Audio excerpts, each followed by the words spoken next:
to go from your standpoint? Okay, let's call this meeting to order at 1:40. I'm Bill Johnson. I have been elected by the rest of the committee as the chair until you kick me out, I guess. I do not have any public comment cards. Is there any members of the public that want to speak? Seeing none, we will move past that item. Let's start by going around the table and introducing ourselves. If you would say your name, who the appointing authority is that you're representing. And this time, last time we said what your favorite movie was. This time, let's ask you to say what your favorite city is for transit use. Where you've been, that you'd like transit, and Christy, start. We'll go around this way. Yes, Christy Zimmer, CAC Pasco, and my favorite city is Zurich, Switzerland. Nice. Kelly Miller, Pasco County. I got to say it's really tough. You caught me off guard with that. I would probably have to say probably Chicago. Rick Richmond, Hillsborough County MPO, and my favorite, really, from an introduction to transit, would be Boston. I'm Bill Roberts. I was appointed by board member Melanie Griffin, and I would actually say that transit in Washington, D.C. is pretty good. Oh, Yeah. Richard Bedford, Manatee County. I would say Paris, because I can get everywhere on the subway. Nice. Yeah. Dave Goodwin, appointed by Mayor Kreisman in St. Petersburg, and I'd have to say New York City. Bob Henyon, at large, appointed by Chairman Holton. Hard pressed. I like the metro in DC because they had a physical person who was steering you around so you didn't get lost. But I love New York City because it's so varied. I was even run over by a bicycle in the subway. That's multimodal, huh? Right. Karen Mullins, Fort Pinellas, from New York, but I have to say Oslo has a really good grasp on transportation. Okay. And the newest member here can get started into our next agenda item, which is the introduction of our new executive director, David Green. So in addition to your city, can you tell us a little bit about yourself? Absolutely. I'm going to say the city first. I was going to say New York City, but since that's been mentioned a couple times already, I'm going to go with London because I love their double-decker buses and I love how they say mind the gap in the subway before the door shut. Mind your head, mind your gap, yeah. Mind the gap, yeah. So, yeah, David Green. I'm the new executive director at TBARTA. I've been told that it'll take at least 3 years before I can stop saying new executive director. But I am really excited to be here, thrilled to be in Tampa Bay. Have been here for all of a month now, just over a month, and I relocated here from Richmond, Virginia, and have a pretty extensive transit background from my time up there. I worked for GRTC Transit System for about 20 years, and GRTC is the local regional transit operator in Central Virginia. We provided service to 5 different jurisdictions, primarily 2 with local service, but we did extend into 3 other counties with commuter service, express service. The last big project that I worked on up there was a BRT project, which took from beginning to end, it was probably about 9 years, but the first 5 of those years involved a study, which we worked on with the state. The final 4 years were preliminary engineering, design, and then final design and construction, and we launched that service in June of just this past summer. And it was very well received up there, and ridership has been far higher than anybody anticipated it would have been. The corridor there was a little bit different than what's being discussed here in Tampa Bay. Up there, the BRT corridor was on an urban corridor through the heart of downtown Richmond on Broad Street. And it involved, all the bells and whistles that you would expect from a higher level BRT. It had dedicated lanes, had platform level boarding, off-board fare collection, and traffic signal priority equipment that was installed at the traffic signals that allowed buses to proceed through intersections without having to stop for red lights. So that helped with the speed of the overall system as much as anything. But very excited to be here and thrilled to be working with you all. And I want to thank you all for your service. We worked with a group in Richmond, a transit advisory group, which was made up of citizens.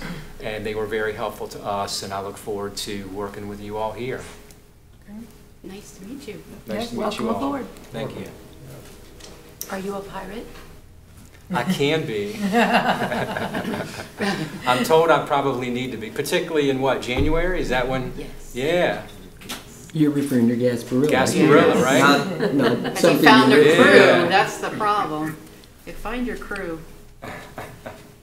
It's a Okay, whole new world. Apparently, it's what I hear. yeah. Blackbeard's Revenge. Okay, well, going to the phone, Bob, would you introduce yourself and tell us your transit city? Yeah. Definitely. Bob Widmar and Cliff Manuel appointed me some time ago. Favorite city, I couldn't tell who said it, but London is so easy to get around. And the other favorite city is where I was born, Cleveland, Ohio. Got a great streetcar system, commuter rail, and buses. Okay, thank you. Is there anybody else on the phone? Nobody else. I don't think I mentioned my favorite transit city, but I have two. One is Denver. One of the reasons I like Denver is on 16th Street, their main business thoroughfare.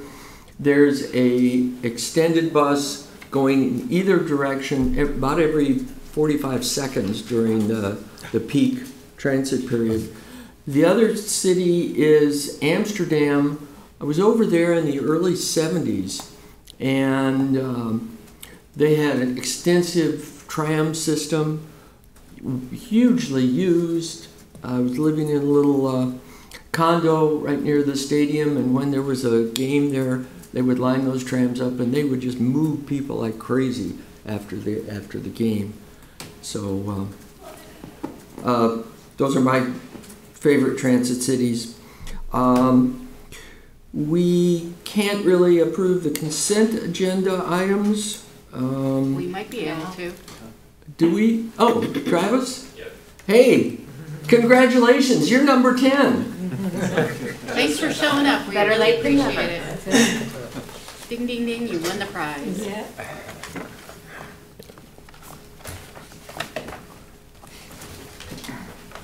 Travis, you have the opportunity to say who appointed you and also what your favorite transit city is. Travis Norton, Pinellas County. I was appointed by Commissioner Seal, and my favorite transit city is Washington, D.C. Okay. And David, since this is the first time we've seen you here, can you give us just a little bit more of an introduction about yourself? Absolutely. So I moved down here from Ohio a few decades ago. I worked in St. Petersburg for 33 years, just retired a few months ago. Actually lived in Tampa for 5 years before moving to St. Pete. My father's worked in St. Pete. I finished my career as a Director of Planning and Economic Development for the city for the last 12 years. Exciting times in St. Pete to be involved with all that's going on in development and multimodal transportation options and expansion of those. So great time and great experience, and I really love working there. But I tell you, I've always been excited about, from the day this operation was conceived, approved by the legislature, how important it is and how needed it is in this region to have somebody thinking regionally about transportation every day. So excited to be a part of this. Great, okay, thank you. Well, since we do have a quorum, the consent agenda, there are 2 items on the consent agenda. Are there any corrections to the minutes of October 17th? I move to approve. Second. Okay. I did note, as we move forward on the minutes, where we have a vote, I think we should do a roll call vote and record who voted one way or the other. If we're just approving through unanimous consent, we'll just show that. So that will be a change in the future if there isn't any objection to that. So we have a motion and a second for approval of the committee minutes from October 17th. All in favor signify by saying aye. Aye. Those opposed? That Aye. passes. Okay. Next agenda item is the CAC meeting calendar, which is in your agenda packet. Are there any conflicts or problems that anyone sees with that list of meetings? The meetings for this committee will alternate between HART and PSTA. Our next meeting will be in this room again. I think this room really works out very good for us. It's a little bit less crowded than the TBARTA office. So are there any objections to the calendar as proposed? I'd just like to make a note that maybe for the calendar for 2020, we may consider a location in Pasco as well. Would you want to try a meeting in 2019? Yes. I mean, Please. it's Okay. just, for traveling purposes, I mean, Okay. they're And centrally located on 41. We've got a utilities building that we can meet at. Okay. Can we ask staff to try to put that into the rotation? And other than that, is there a motion to approve the dates and the location of probably February and April? So moved with the possible addition Thank of you. Pasco. Second. Maybe this is a change of pace here coming to this meeting here, so won't be any big deal in changing one. We did this many, many moons ago with the CAC for the CCC, when they changed all that. Just let's not go back to FDOT headquarters. Oh, yeah, please, That was never. god awful. That was hard. That's, Getting in and out of there. Okay. There's a couple different places, either the utilities building or the Economic Development Council office is right there at Suncoast Parkway and right. 54, Very easy access from, everybody. Okay. Good. So we had a motion and a second to approve the meeting calendar as presented. All in favor signify by saying aye. Aye. Opposed? Aye. Thank you. And next agenda item is the presentation and discussion items. West Shore Area State Road 60 Interchange Resolution of Support. Mr. Case. Good afternoon, CAC members. Michael Case, TBARTA staff. For the record, favorite city, transit city, Sydney, Australia. 80% of all trips to and from the city are made by public transport, and their grand concourse is awe-inspiring there. So if you haven't been, I suggest you do it and visit in your lifetime. So this item is a resolution of support for prioritizing the I-275 State Road 60 interchange as the #1 priority for strategic intermodal system funding. You have a resolution in your packets for your consideration.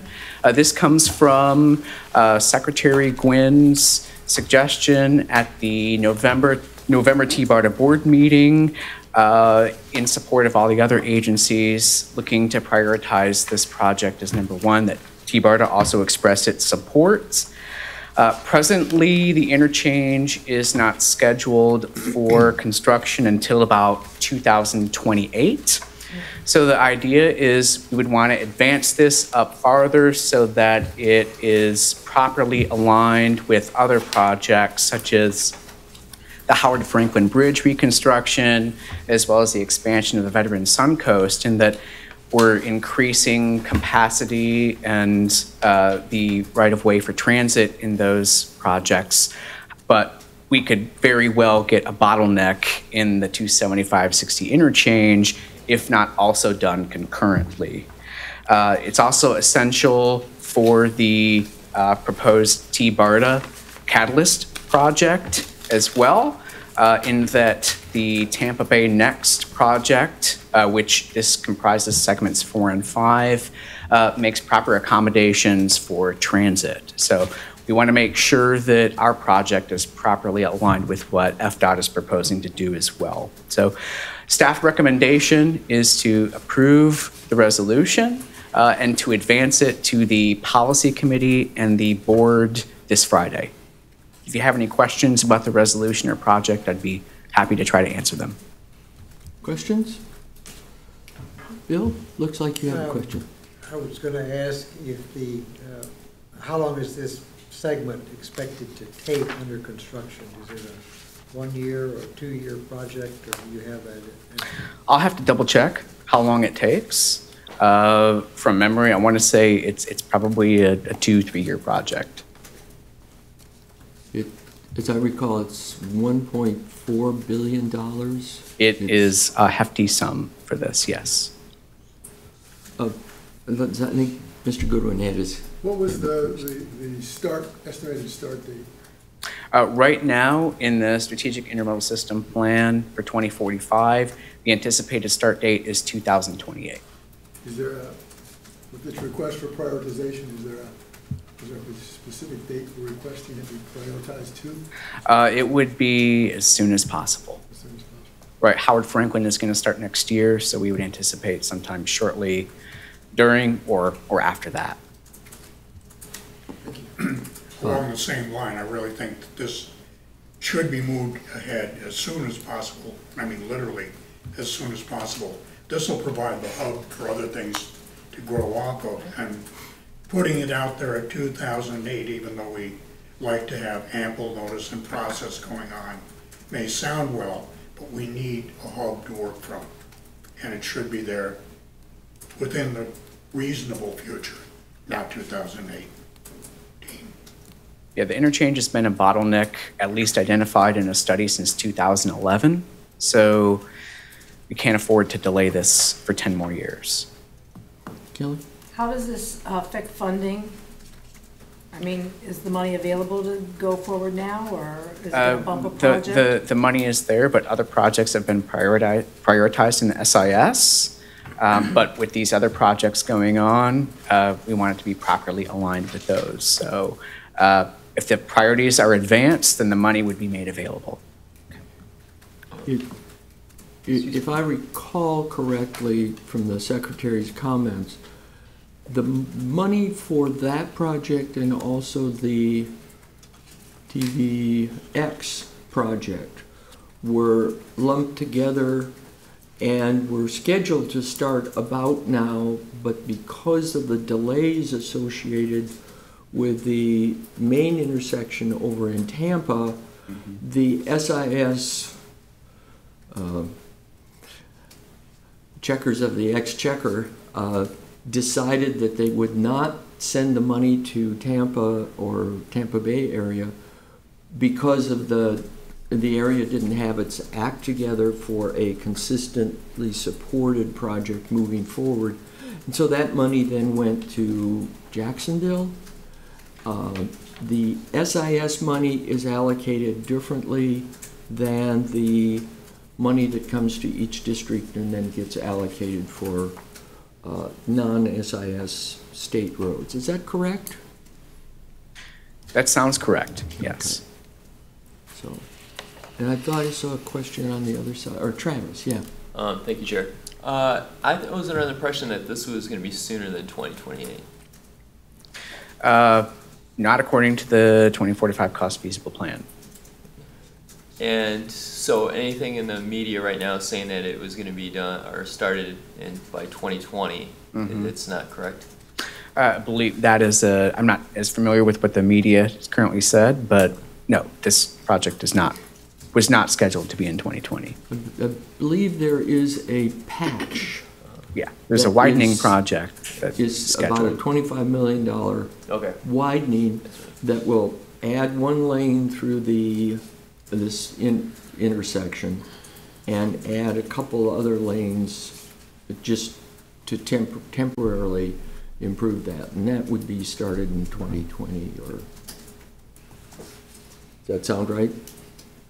That sounds right as well, Mr. Chair. That's correct, because one of those lanes to be added increases the traffic flow from the Howard Franklin Bridge towards the airport, which then connects, of course, to the court in Tampa. So that may be the project Mr. Norton's thinking.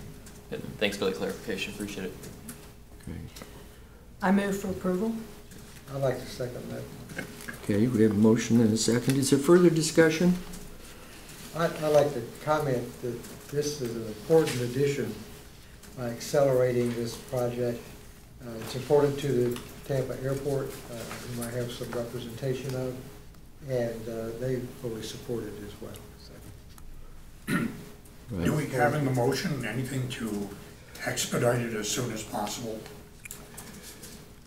I think that's the resolution. We're asking that it be advanced to the #1 priority. Okay. So, yes.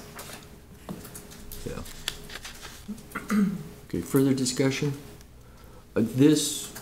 Similar motions are being considered by all of the counties and the MPOs and the Lions Clubs and the Rotaries and the church men's groups. I mean, this will really be helpful if he can go up there and with a full quiver of support.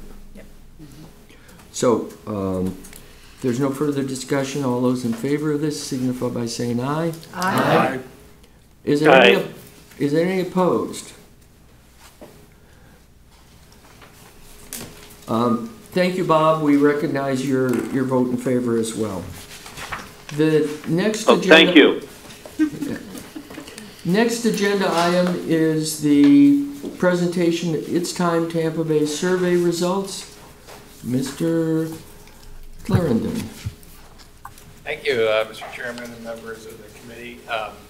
My name is Rich Clarendon. I'm the Assistant Director for the Hillsborough MPO. And I wasn't asked what my favorite transit city is, but I'll volunteer it anyway. I'm a card-carrying transit rider right here in Hillsborough County. And I want to thank Hillsborough County Area Transit for restoring a lot of service out to the Bloomingdale area, where we've been living on only 3 express departures in the morning and 2 in the evening, which is pretty minimal service. Now we're going to have hourly service throughout the day. And I know my boss appreciates that because I don't have to go home right on the dot at 4:30. So thank you to HART. And with that, I'll just start by saying apologies to Bill and Rick. They've seen this presentation before, so if they want to step outside and smoke a cigarette or whatever, I'm not going to be offended. Anyway, how many of you were aware of this survey? It's Time Tampa Bay. Can I see a show of hands? Okay, some of you. How many of you actually took the survey? Okay, great. Well, this is an opportunity to learn what your fellow survey takers had to say about it, and I'll see if I can. This thing work.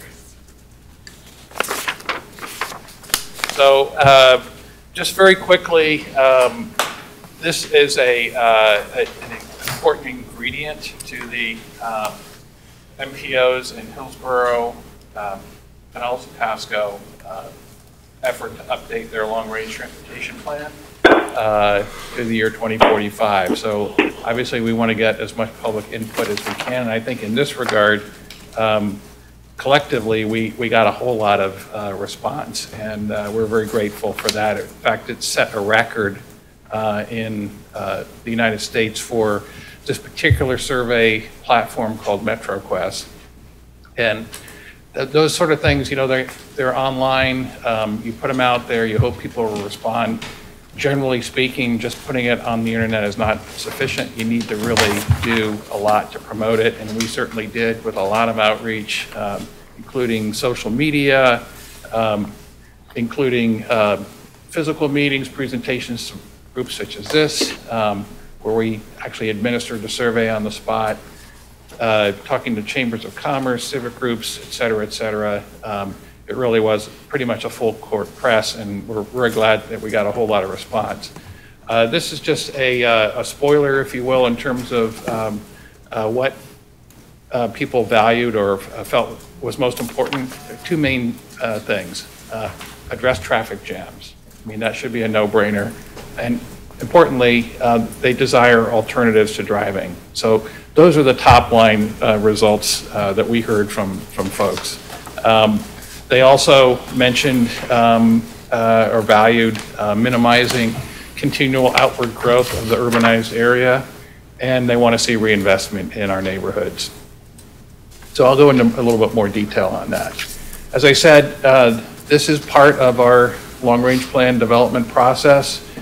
We are here in where the star is. We have survey results, but you know, we've already started working with the 3 county MPOs to develop our long-range plans. We've developed the land use and population and employment forecasts, actually 3 different versions of them for 3 different scenarios. We developed some information about those scenarios to put out to the public, and we went out to the public starting in the summer of this year all the way up through the end of September. What comes next is, I mean, that sort of sets a stage in terms of what people want in terms of growth and transportation scenarios. What comes next, though, is what can we afford and how can we fund it? And those are the next steps, which we are about to engage in now, starting in about now and going all the way to November of 2019, when we all are on the same timetable to adopt an updated plan. So we did spend a lot of time getting the word out through all different forums, website, video, presentations, as I mentioned. We went to events large and small, including the home show here at the Florida Fairgrounds. We engaged with the school district in terms of back-to-school bashes, extensive coordination with the media, both in terms of earned media as well as articles. Really pushed this hard on social media, and then in Hillsborough, at least, we even went to the extent of putting the word out in terms of a flyer that's pictured here, a pamphlet that went into our trim notices, which goes to all property owners and business owners in Hillsborough County. So, yeah, that's about $500,000 pieces of mail that went out. So we did get a heck of a response. This is just sort of getting a little bit into the weeds in terms of how people responded. 61% responded via mobile devices. 34% of the visits to the website, itstimetempabay.org, came from social media, and you can see the breakdown there. And we also had promotions through our media partners. Those included the newspaper, the Tampa Bay Times, as well as the Beasley Media Group, which owns several radio stations in the Tampa Bay area. We put the survey out in hard copy, paper copy form. When we met with groups like this, we distributed a paper version for people that were more comfortable, or maybe they didn't have a mobile device with them. We even translated it into Spanish and presented it in Spanish to folks with limited English proficiency. So about the results. First, a bit of a disclaimer. This is not a scientifically representative survey in the sense that it's randomized households.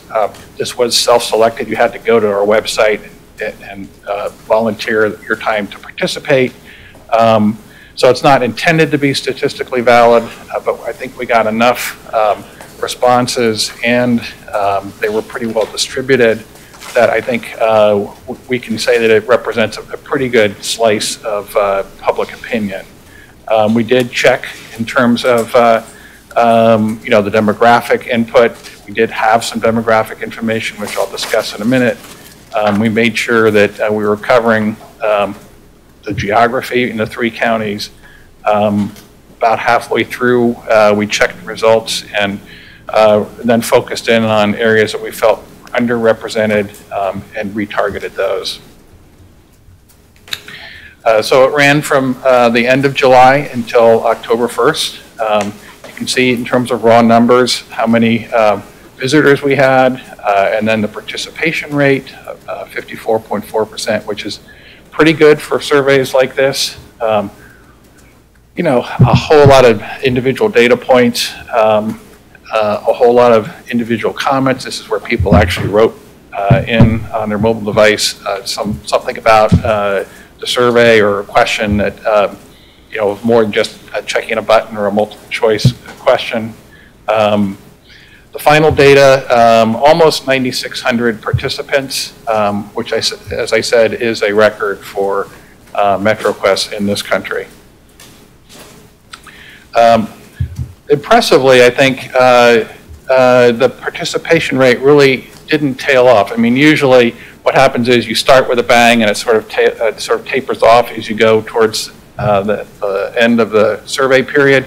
This just kept building. And you can see sort of the trend there, 33 days with over 100 participants each. You know, we felt like we were really hitting this pretty hard. This kind of gives you an idea of who we heard from in terms of the 3 counties. The red bars indicate the distribution of population per census, and the purple is survey respondents. So skewed a little bit towards Hillsborough, but you know, roughly proportional to the populations in those 3 counties. We did ask folks to volunteer their zip codes, and many did. Not everybody, but everybody did. And this gives you an idea of who we heard from by zip code.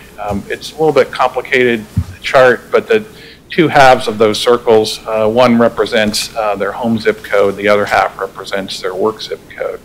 So you can kind of get a sense of who we heard from.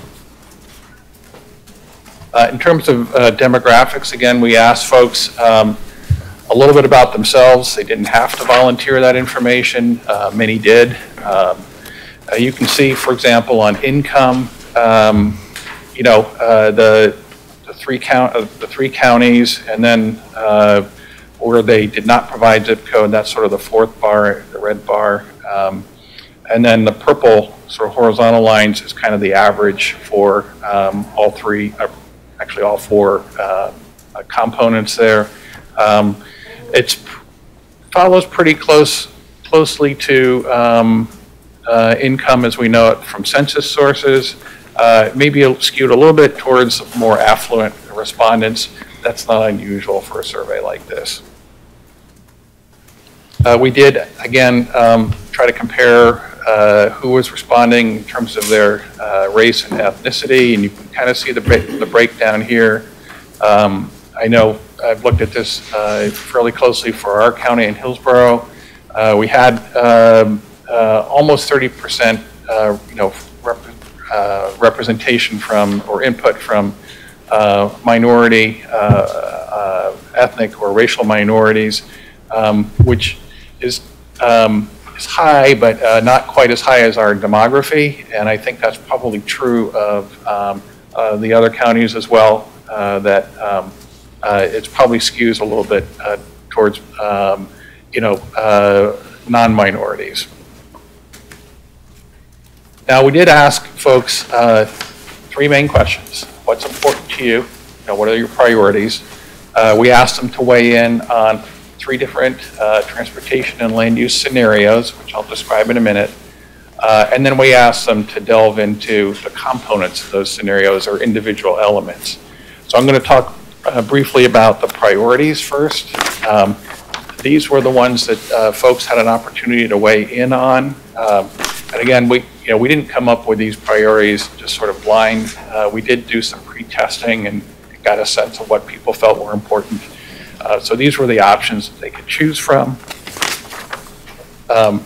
This is what they told us when we asked what's important to you. That really broke down into sort of a top tier and then a secondary tier.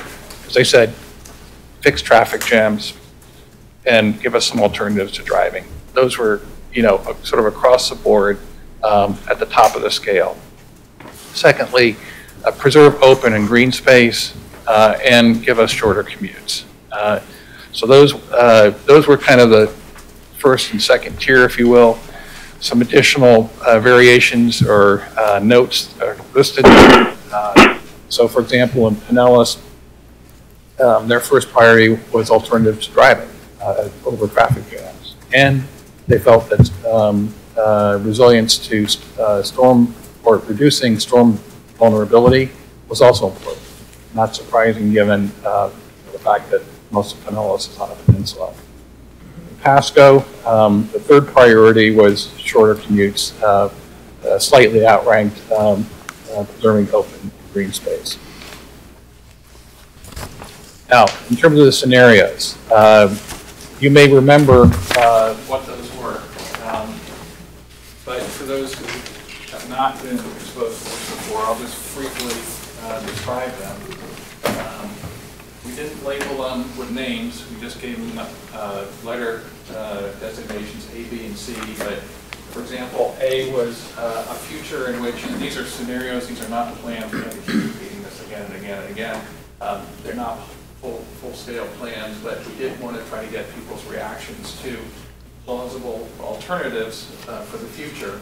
So the first one, scenario A, is a future where we primarily invest in new technologies and a few roadway projects to manage traffic flow. So, driverless cars, rapid bus on the shoulders of the interstate, with sort of the prevailing characteristics.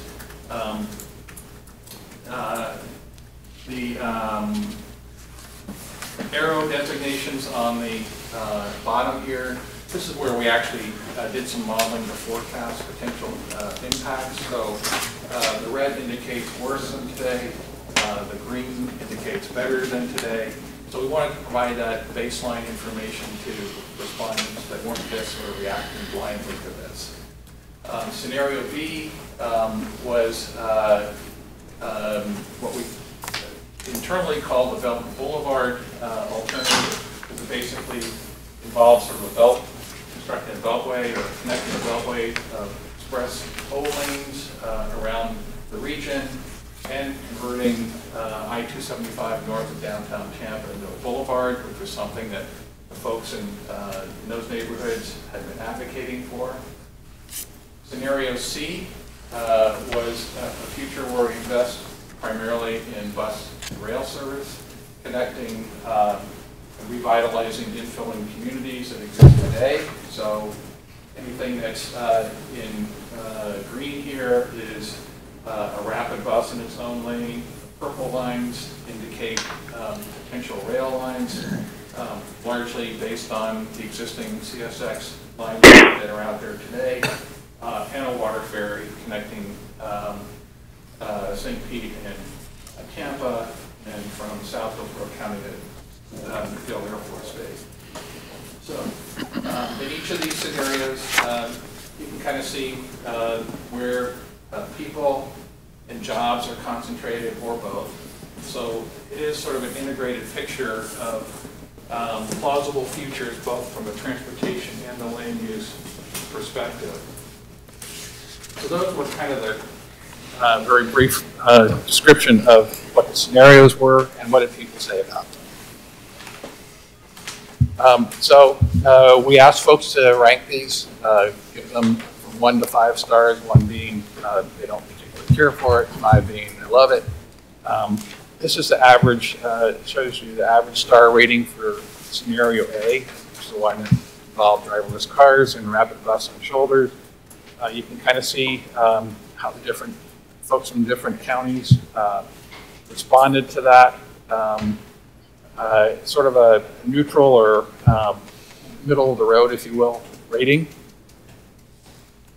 Scenario B, which was the express toll lanes and the conversion of I-275 north of downtown, got a lower rating. People didn't respond as favorable to that.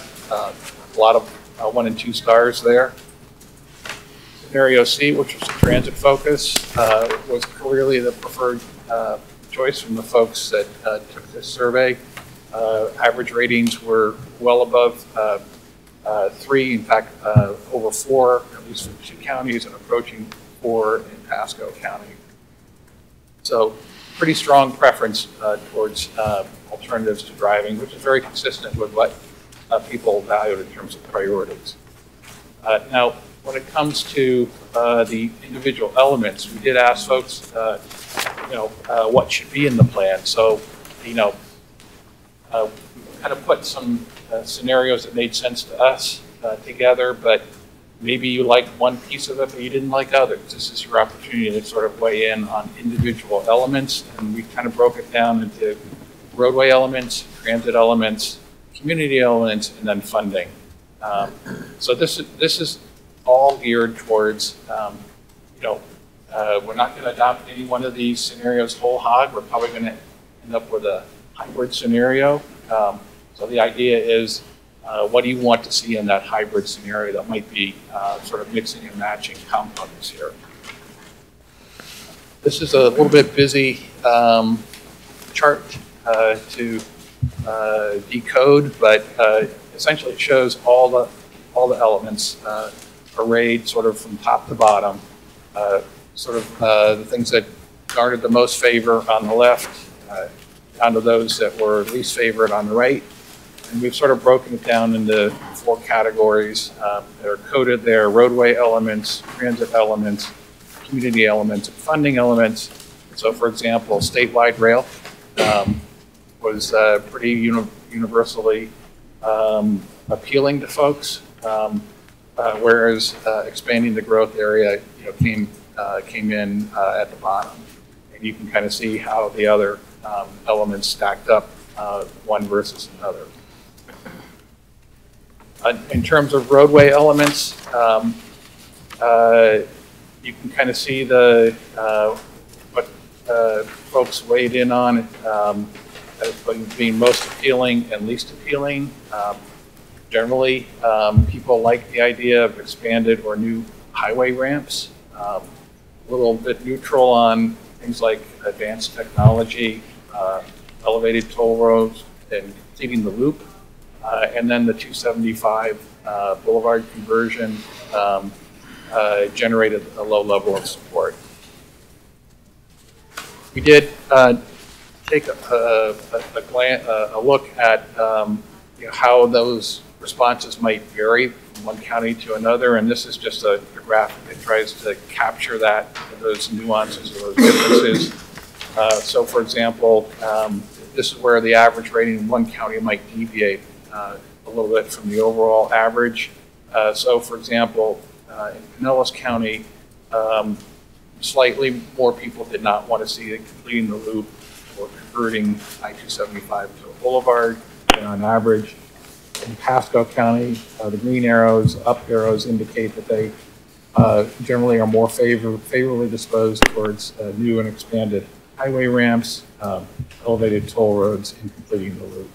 So this might be important to the individual MPOs as they put their plans together. As far as transit elements are concerned, as I said before, statewide rail was clearly the overall winner, followed closely by local and regional rail, and then express bus rapid transit, water ferry, and expanded ride sharing was more of a neutral rating. again, looking at the results for the individual respondents from the individual counties, a little less favorably disposed for water ferry and expanded ride sharing in Pasco County. Again, no big surprises there. Looking at community elements, a lot of support for preserving neighborhoods, as I said before.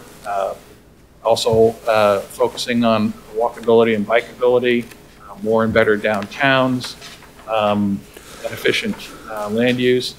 Not a very low level of support, I think, for continued expanded growth areas.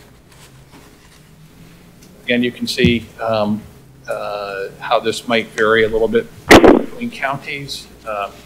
Pinellas a little bit more favorably disposed towards preserving neighborhoods and the walk-bike focus, maybe less so on efficient land use and expanded growth area. Pasco more favorably disposed towards expanded growth areas, a little bit less on downtowns and walk-bike focus. Funding elements. Funding is always going to be a question, so we felt it was important that folks have an opportunity to weigh in on this. Surprisingly, in a way, maybe not so much given the referendum results in Hillsborough County, taxes and fees for rail generated a lot of 4 and 5 stars, a little less so for special district fees, more neutral on taxes and fees for buses, less support for new lanes with tolls, and then less even still for taxes and fees for roads. Again, Can I ask a question? Can we get a breakdown on the counties for number 1 and this funding element? A breakdown showing what? By county. Yes, I think we can do that. Okay, I'd really appreciate it. Thank you. Again, you can see how the counties varied, or the input from the counties varied a little bit. Pasco, a little less supportive on taxes and fees for rail, special districts, and taxes and fees for buses. More so, more support for new lanes with tolls and taxes and fees for roadways. So what does this all mean? I'm going to try to summarize, and there's a lot of data here, so bear with me. I don't have too many more slides to go. We did try to put together some key takeaway messages, things that we got out of it. The elements that had more positive than negatives listed here, preserving neighborhoods, and the numbers in parentheses are the percent of respondents giving these particular elements 4 and 5 stars. More and better downtowns and efficient use of land. More negatives than positives, I-275 Boulevard conversion, and expanded growth area. In terms of transportation key takeaways, you can see those elements or components that had more positive than negatives, starting with statewide rail and rail service in general, down to walk and bike focus, and down to elevated toll roads. Some ambivalence, in other words, where there is sort of equal between positive and negative star ratings, or a high level of 3 stars, which is kind of in the middle. So some ambivalence for completing the loop or beltway, if you will. A little bit of ambivalence towards expanded ride sharing, and then taxes to fund buses. So how do we use this to help us shape the hybrid scenario? One thing we clearly heard in terms of growth and land use elements would be to encourage local governments in their comprehensive plans to consider investing in neighborhoods, do what you can to strengthen your downtown areas and create more downtown-like places and minimize outward growth. In terms of transportation elements, consider options for incorporating rail into the long-range plans. So for example, Virgin Trains USA, also known as Brightline.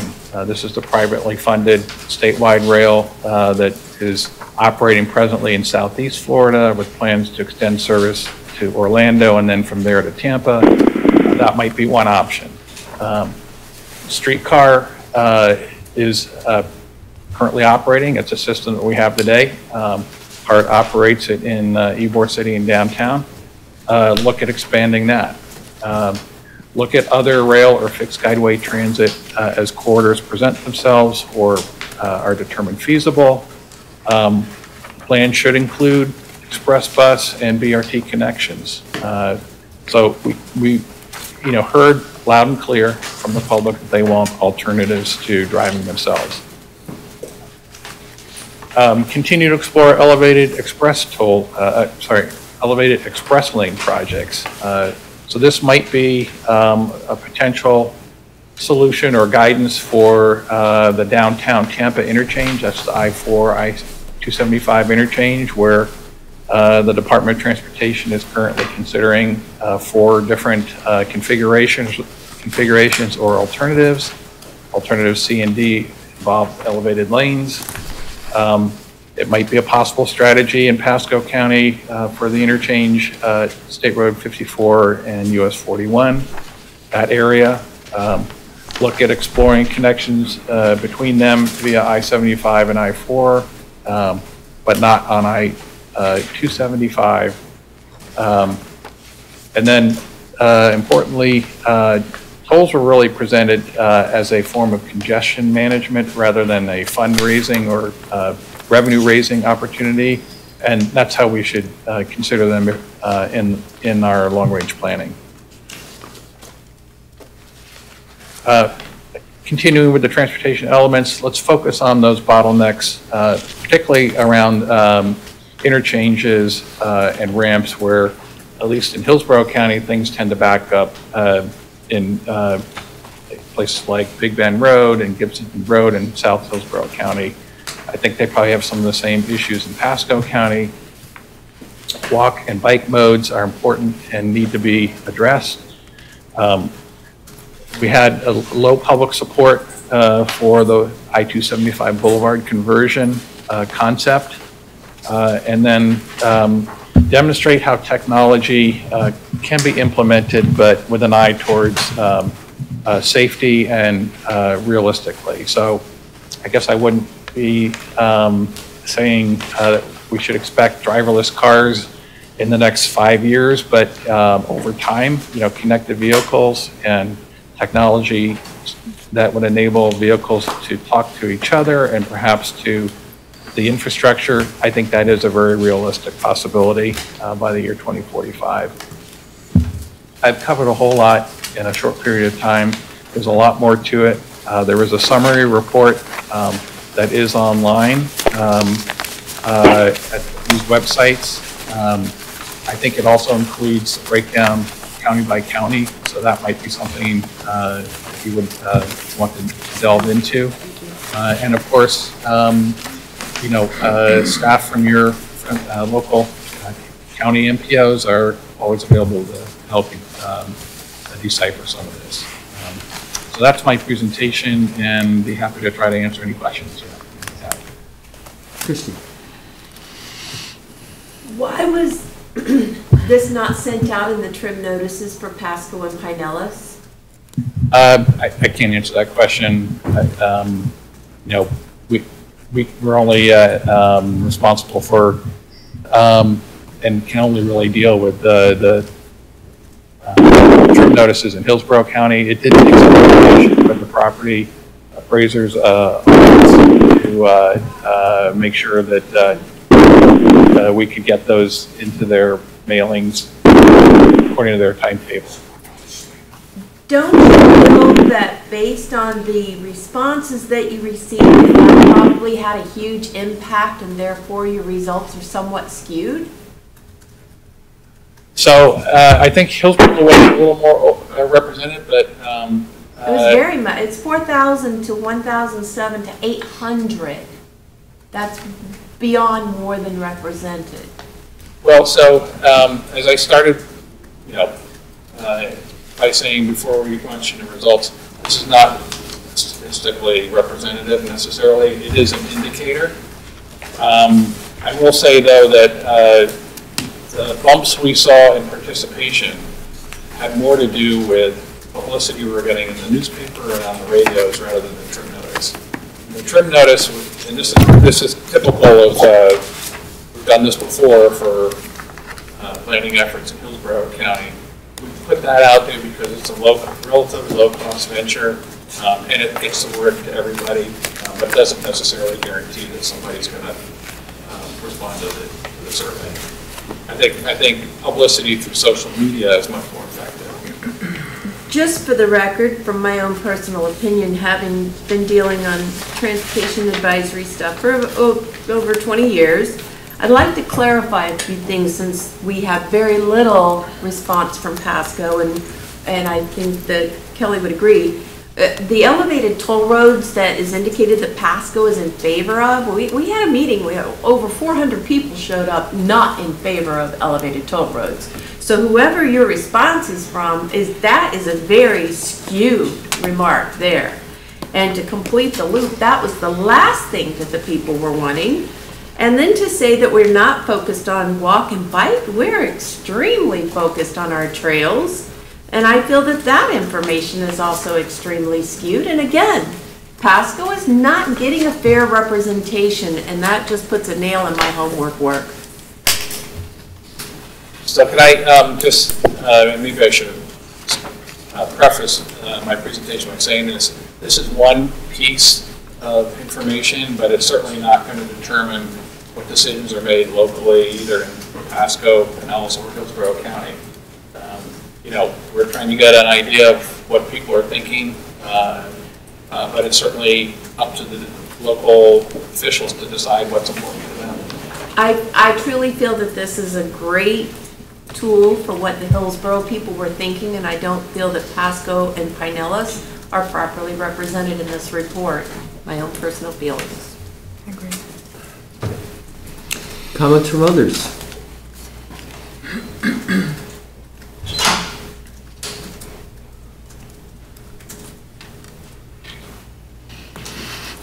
The question I had sort of was leading into, so given this information, what's the message as we are moving forward with the regional transit feasibility plan?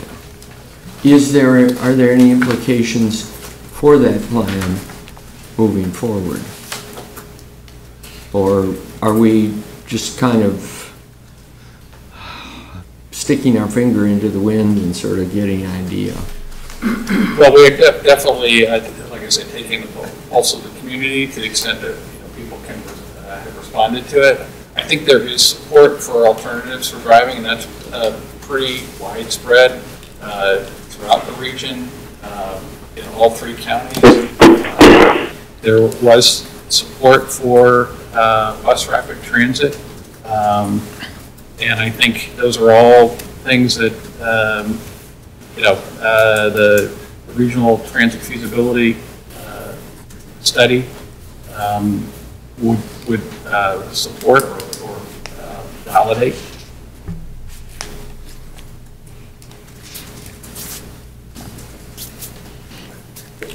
David? In the big picture of this 2045 plan, what's the overall strategy for engaging the public and getting feedback? And how big a role is this particular piece in that? Is it an ongoing thing, or is this it and you're done? And well, so that's a great question, and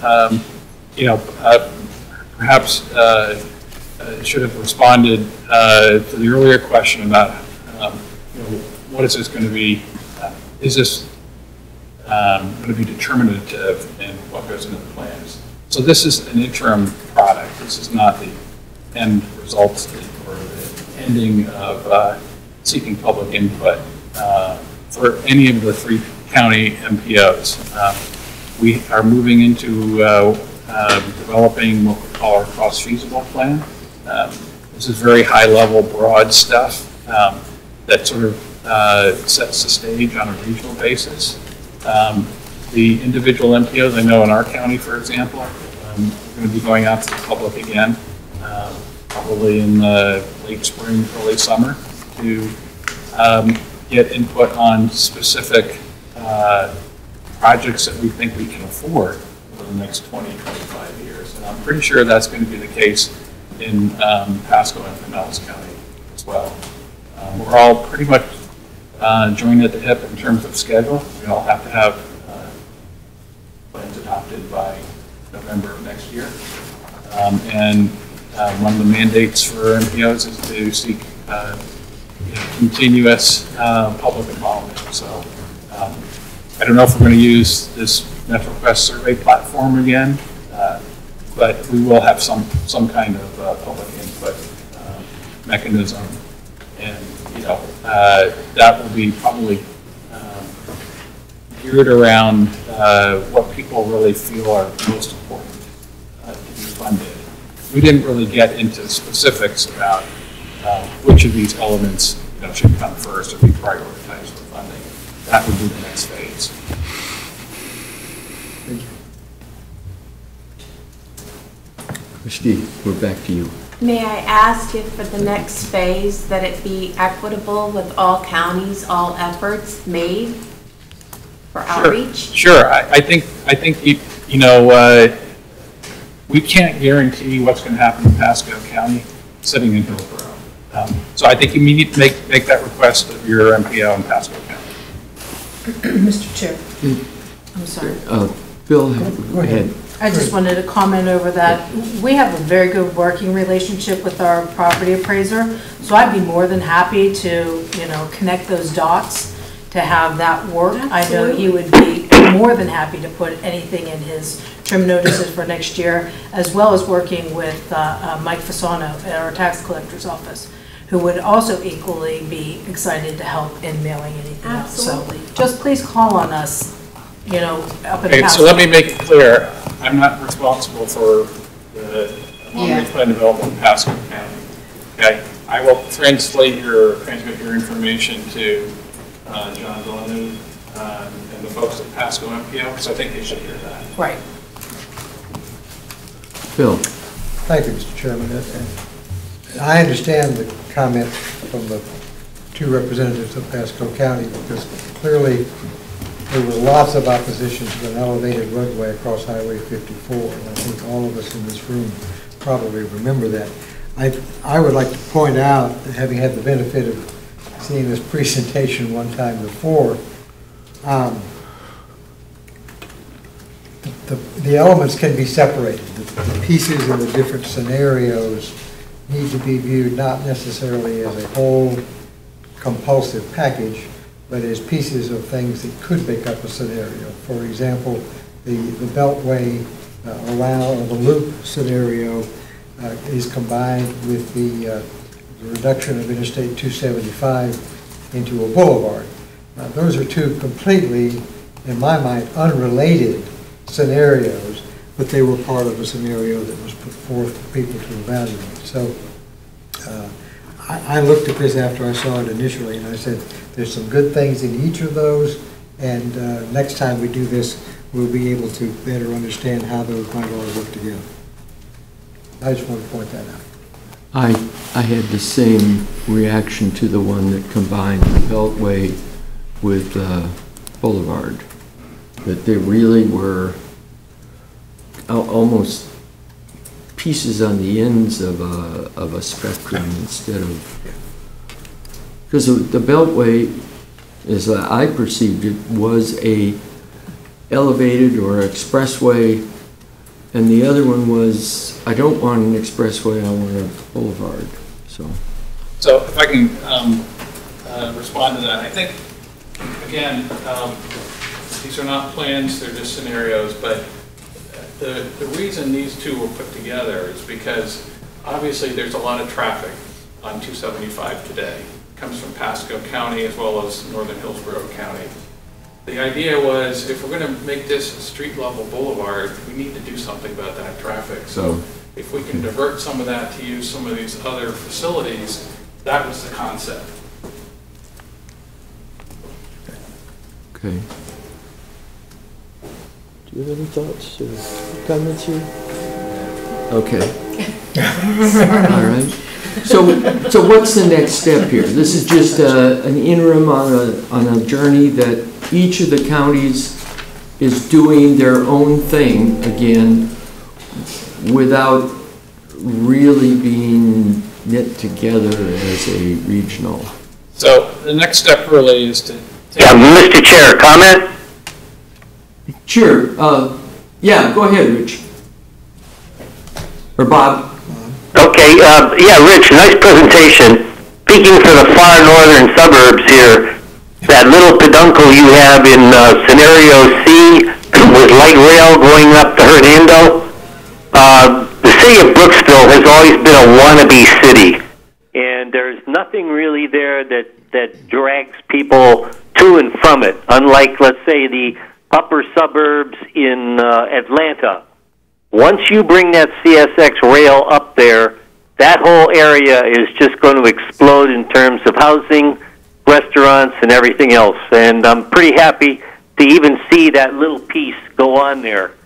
And Bill, just a comment, while I definitely don't espouse attending these meetings this way, this was an unfortunate situation today. The pickup on the microphone is absolutely the worst I have ever experienced. I can hear you and Michael and Travis. And by the way, Travis, congratulations on your votes there. But everybody else, Rich goes in and out, and everybody else is indistinguishable. So those are some of my comments. Okay, we probably need to all make sure that we're speaking into the microphones and speak up. But Rich, do you want to respond? But you posed a question. What's the next? What's the importance of this? So the reason we did this collectively with the other two MPOs is we could have come up with a, if you will, a regional component or regional chapter. If you want to think of it in terms of a box set of CDs or something, this would be the regional portion of that. And it would be important that we all say the same things in terms of what we think are important on a regional level. We have not reached conclusion on that in terms of what exactly the hybrid scenario is going to consist of, but I think this gives us a good head start on that. Okay. And that would be something that we're going to be coming to the MPOs with probably in the first of the year next year. All right. There's nothing, Bob? I'll try to talk up. My voice is a little off last month. I think this shows us that the importance of running things through the regional operations, whether it be the CCC or whatever, so that things do become coordinated more often than they are presently. This is something we've been trying to do, and that's one of the purposes of TBARTA, is that we bring things together and bring all of the partners here into the action, as well as celebrate each other's victories. Okay. I just have one comment. I'd like to see it a little more homogeneous in what we need to strive for as an authority going forward. Yes, we have the breakdown into the 3 counties. However, we're coming up on a new legislative session with nothing to present. I'd like to see something go forward, you know, saying this is our plan. I was hopeful that this was going to be a catalyst for that for 2019, but I'm thinking more now that we're looking for 2020 when we have the trifecta, the people in power, and so that's just my thoughts. Thanks. Okay. Well, if there's no other comments, let's move into the next section, which is a good agenda moving forward on that, is the legislative session overview. And good friend, Mr. Michael. Thank you, Mr. Chair. In the interest of time, this is going to be a very light overview of this year's upcoming legislative session. It convenes on March 5th and is scheduled to sine die on May 3rd.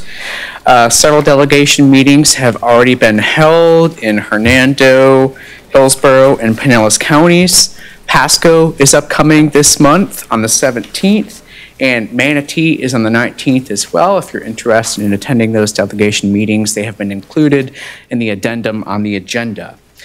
TBARTA has already identified several priorities for this year's legislative session.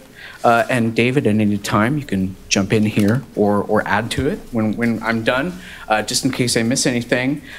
The first and most important priority is an ask for recurring annual funding for operations for TBARTA in the amount of $1.5 million, which we anticipate spending to amp up our existing staff to support our new mission and focusing on implementing regional transit, as well as augmenting those staff with third-party contract help. The second priority is a little bit of clarification in the language in the TBARTA statute currently. As it stands, our mayoral members cannot appoint alternates. So it was brought up at a previously scheduled legislative subcommittee meeting of TBARTA that we need to rectify that, and that mayors often can't attend because they have a lot of other engagements ongoing. So we would like to allow them to appoint alternates. The second point of clarification in the statute is going to be allowing board members to attend electronically and by teleconference and have that count towards quorum, in that, like with the case with mayoral members, a lot of commissioners and our gubernatorial appointees as well travel quite a bit, and it's not always possible that they attend meetings physically. So TBARTA is a bit of a special circumstance in that we're a special district, the state of Florida, and cover quite a wide geographic area. So we think we have a good case for setting up for attendance by teleconference electronically. We are working with RSA Consulting LLC this year, so they will be helping us with these priorities. A part of our standing agreement with them is that they will also be providing us details on any proposed bills that might have an effect on TBARTA's mission or operations. And we would be happy to share those with this committee, along with updates on how our proposed bills are doing in the upcoming session. That's all for the report on the 2019 legislative session. If you have any questions, I can try to answer them.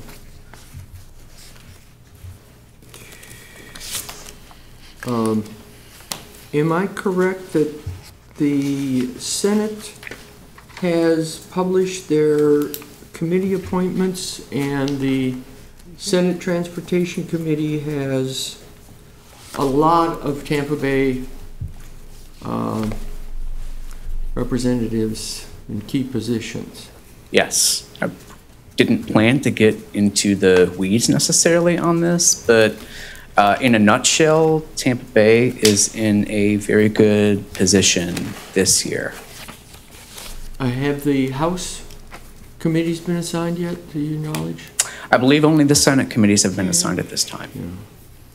Yeah, it looked like to me that in the Senate, Janet Cruz from Tampa, Ed Hooper from Pinellas County, and the chair was Tom Lee. So yes, that's, Senator. Yeah. That's Senator Lee. So that's quite heavily weighted in the Transportation Committee. So Karen's question about finding that consensus. Right, we have it. That's why I said a little disappointed. Is very critical.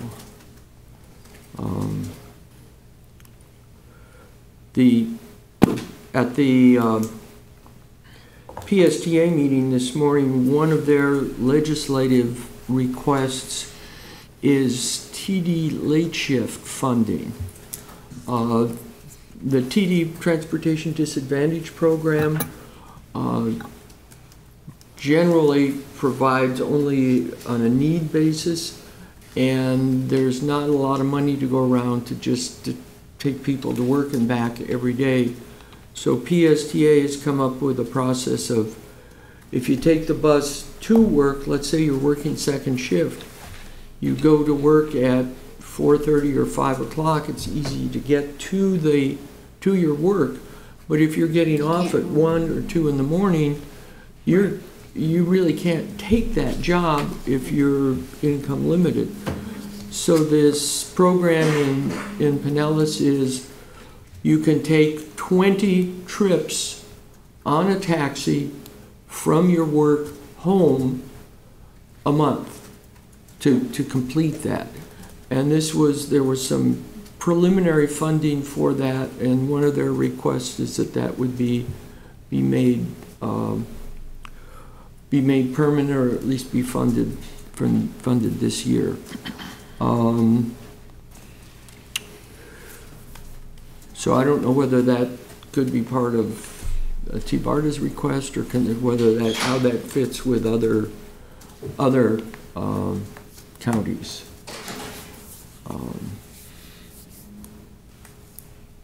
So that's. We should be able to bounce it up to the big kids' table for them to consider. Bill? Thank you, Mr. Chairman. Mike, without getting into the weeds, what would be the source of funding for the recurring TBARTA support from the legislature? And secondly, do you have a sponsor for any of these bills or projects you're seeking? Thank you for the question. I can't answer specifically what the source would be. I anticipate as the funds will be directed toward augmenting TBARTA's efforts toward implementing a regional transit system, that they may come out of the Transportation Trust Fund. But that, of course, remains to be seen as we move through the legislative session. Presently, there is not a sponsor for the bill, although our legislative subcommittee is active, and I believe they have a couple of bill sponsors in mind. So as we inch toward that March 5th date, we should have more information, certainly by your February meeting. Okay, good. Well, keep us posted to the extent you can. We will do that. Okay, thank you. Did you have something, Richie? No, I thought I saw some. We have a very nicely heavily weighted committee. Yeah. For the area, for our region. So it's too bad we don't have anything going before them. Okay. All right. Next item is TBARTA project updates, meetings, and events.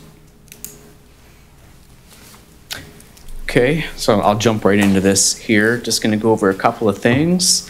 At your October meeting, we did present to you a resolution for your consideration to accept and approve the Regional Transit Feasibility Plan and advance the Regional Rapid Transit Catalyst Project into PD&E, which we subsequently brought to the TBARTA board at their November meeting. That was approved. During the public comment prior to bringing it for board consideration, we received substantial support from several large organizations, including USF, PNC Bank, the Chambers of Commerce of Clearwater, St. Pete, and Tampa, which was very reassuring for the board in advancing it forward. Our next step at the meeting on Friday is going to be bringing a resolution to accept the funding that has been programmed in the 5-year work program in the amount of $5 million, and to authorize the chair and or executive director to execute a public transit grant agreement so that TBARTA can manage that project and get access to those funds.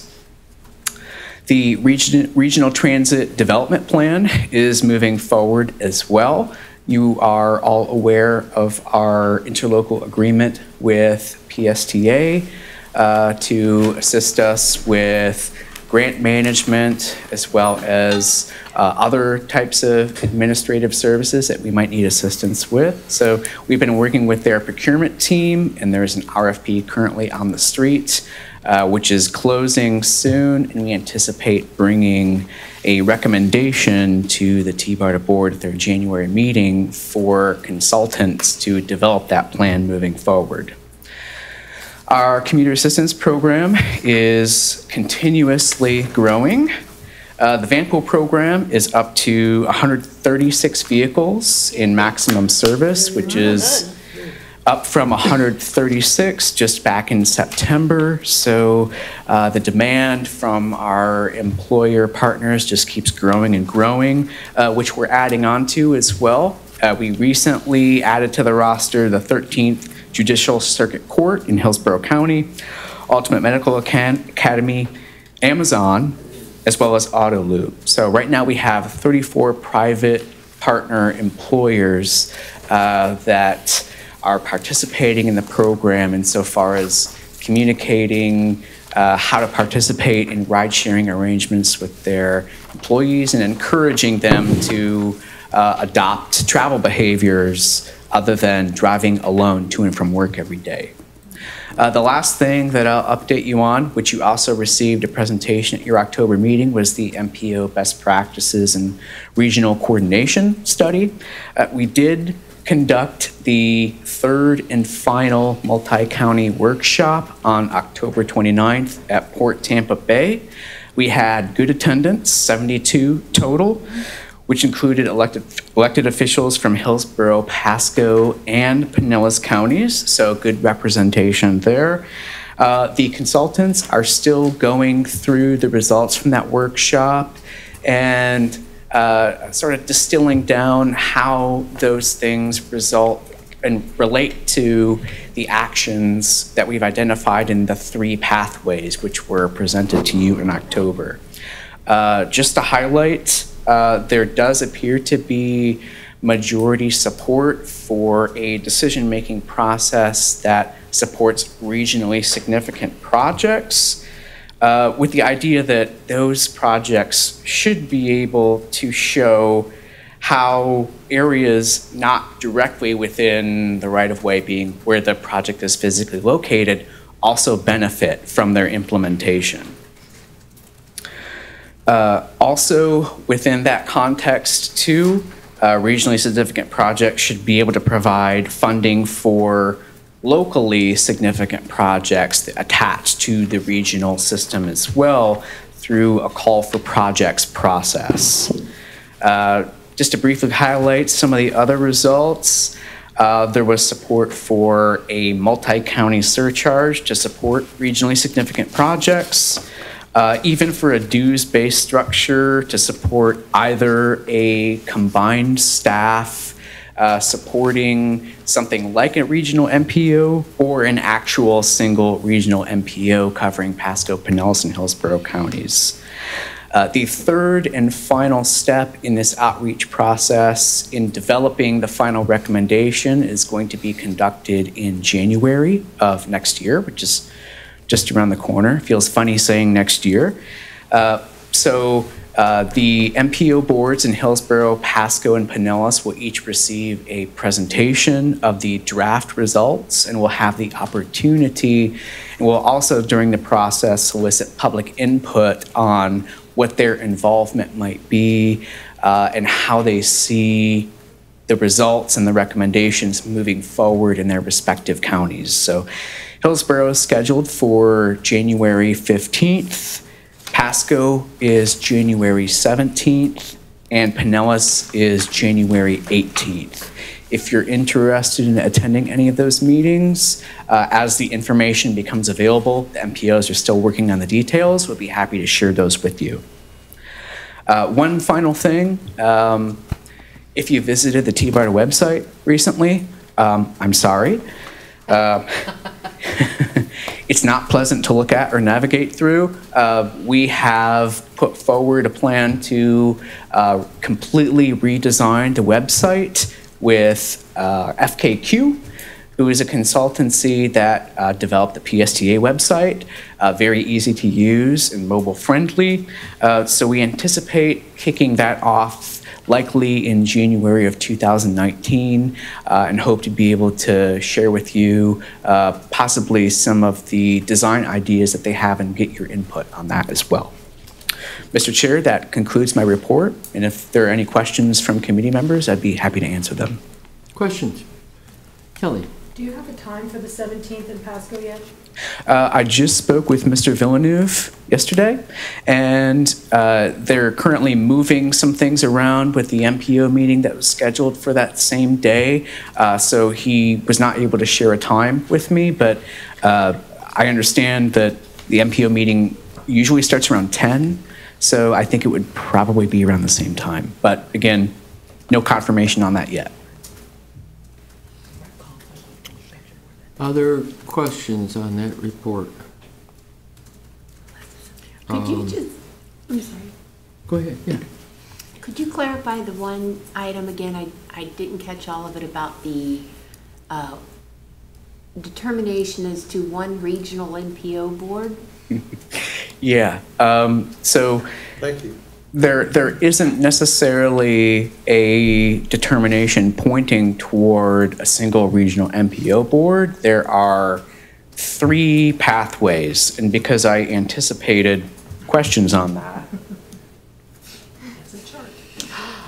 I brought the pathways with me, and I'd be happy to share these all again with you. So the way the consultants have constructed their recommendations, there are, we'll call them 3 lanes. There's sort of your first steps, which are working closer together, which might be increasing the authority of the TMA leadership group to actually have some kind of binding recommendation to the MPOs. Whereas right now, the TMA leadership group just develops its priorities and they're communicated back to the MPO boards for their consideration. So, lack of a better way to say it, the TMA doesn't have any teeth right now to actually have influence over the process. The second, along the line here, if you can think about these in kind of a lateral sense, would be moving closer together, which could be something like what I mentioned before with an additional funding source supporting a single MPO staff, which may not necessarily be a single MPO, but a staff that's funded specifically to conduct regional MPO-like activities, if that makes sense. And the third and final would be one board together, which would be something like a regional MPO, but wouldn't necessarily have to be. It may be adding state representation onto an MPO policy board, possibly developing multiple MPO advisory committees to help conduct the regional decision-making process. And, you know, of course, a single MPO board, which could represent all 3 counties, which they would have to decide what the apportionment for that might be. There's a whole laundry list of decisions that would have to be made before getting to that point, and adding to the fact that it's up to the MPOs themselves, as well as the major municipalities in the area and the governor on how they move forward if they're seeking a single MPO. So this is only a recommendation on how they can augment their current regional coordination activities, but how the information is used is up to the MPOs themselves. But the general consensus was? The consensus wasn't toward a single regional MPO. Was not. Right. Okay. But again, the consultant is currently going through that information right now. And we anticipate getting some clearer direction from them on how the results from the 3 workshops that were conducted over the course of this project point toward one of these 3 pathways. And all in all, it might point to, not to make it complex, it might point to multiple actions within each of the 3 pathways, which they could develop kind of a hybrid pathway. It's messy. I do have another question of having come in late, I did not attend the first and second workshop, but when you're saying it's a public workshop, did these meetings truly meet the criteria of a public workshop when you're supposed to RSVP to a meeting and pay $8 for parking? Does that really qualify it as a public workshop? Right, right. The first 2 meetings were held in St. Pete, at the St. Pete Collaborative Labs. There was no charge for parking.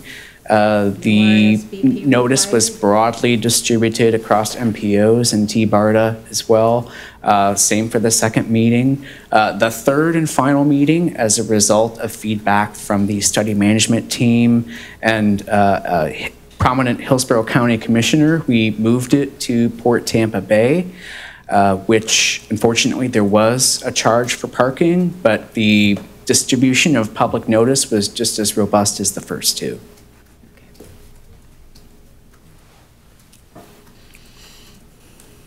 Okay, I guess we'll see what happens when the consultant's report comes out, and then go that way.